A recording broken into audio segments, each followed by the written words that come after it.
7 लोगों के नरसंहार के आरोपी के अभियुक्त के तौर पर जिस केस में वो महीनों तक जेल में रहे, उस केस का स्टेटस क्या है। फर्जी डिग्री लगाकर अपने आप को नाबालिग बताकर उस केस से बाहर निकले हैं।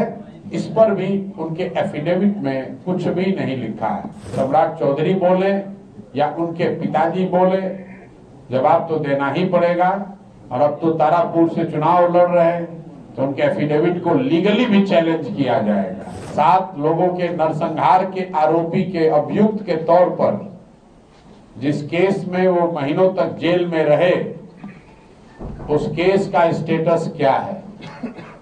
उस केस में उनको बेल मिला है, वो केस क्लोज हुआ है, वो केस से वो बरी हुए हैं, या सिर्फ जो हमने आरोप लगाया था कि फर्जी डिग्री लगाकर अपने आप को नाबालिग बताकर उस केस से बाहर निकले हैं, इस पर भी उनके एफिडेविट में कुछ भी नहीं लिखा है।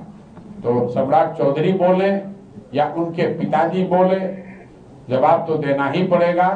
और अब तो तारापुर से चुनाव लड़ रहे हैं, तो उनके एफिडेविट को लीगली भी चैलेंज किया जाएगा। तो संभल जाएं। जो अगर आज एक चीज उन्होंने क्लैरिफाई किया है, पहले के एफिडेविट में लिखते थे delete university of California, public university of California, आज लिखा है डिलीट ऑनररी, मानद।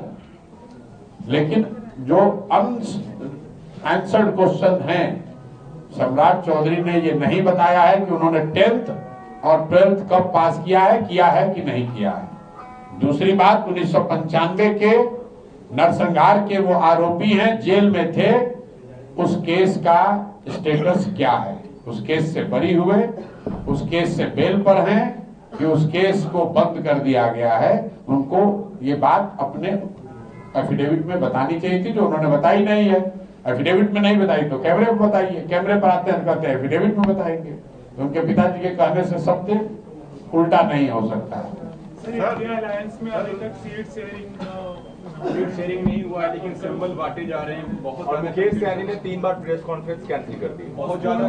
तो भाई जाकर महागठबंधन वालों से पूछिए, हम उसका क्या जवाब देंगे। हम लोग तो सिंबल बांट रहे हैं, 243 पर बांट रहे हैं। वो सरकार बनाने की दावा कर रहे हैं ना कि सरकार में हम ही आएंगे, तेजस्वी यादव मुख्यमंत्री होंगे, डिप्टी वो तो ठीक है, कोई डिप्टी सीएम खुद ही से बन गया, किसी ने कहा मैं ही बनूंगा, और उसको अभी एक सीट ही नहीं मिला, तो बिना सीट ही के डिप्टी सीएम बन रहे थे। और महागठबंधन के लोग बताएं कि भाई तो मुकेश सहनी जी आपके साथ हैं कि नहीं हैं कि नहीं है, पहले ये बताइए। सीट का बात तो बाद में होगा। अभी तक मुकेश सहनी जी की पार्टी की ओर से आधिकारिक तौर पर किसी भी सीट पर सिंबल नहीं बांटा गया, जहां तक हम लोग की जानकारी है।